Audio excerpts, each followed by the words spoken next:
నినేవే ప్రజలట శాప గర్భం నుంచి యోనా రావడం చూసి ఇదేంటి మనిషి శాప గర్భం నుంచి వస్తున్నాడని చూసి మారిపోయారంట. ఇలా శాప చెప్పింది శాప.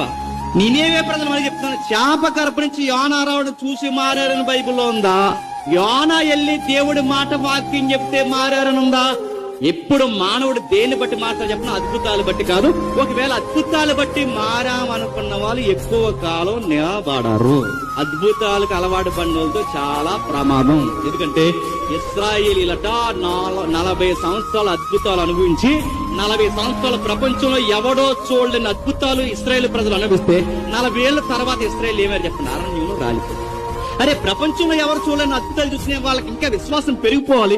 అద్భుతాలకు అలవాటు పడిపోయిన వాళ్ళు ఏం చేసి చెప్పిన అద్భుతం జరగకపోతే దేవుడు మిత్రులు, ఈ చర్చిలో అద్భుతం జరగకపోతే ఆ చర్చిలోకి వెళ్తారట, ఆ చర్చిలో అద్భుతం జరగకపోతే ఆ చర్చిలోకి వెళ్తారట, ఆ చర్చిలో అద్భుతం జరగకపోతే ఇంకో చర్చిలోకి వెళ్తారంటే అద్భుతాలు అలవాటు పడిన వాళ్ళు చర్చిలు మారుస్తారు. అద్భుతాలకు అలవాటు పడిన వాళ్ళు అవసరమైతే దేవుడినే మార్చేస్తారు.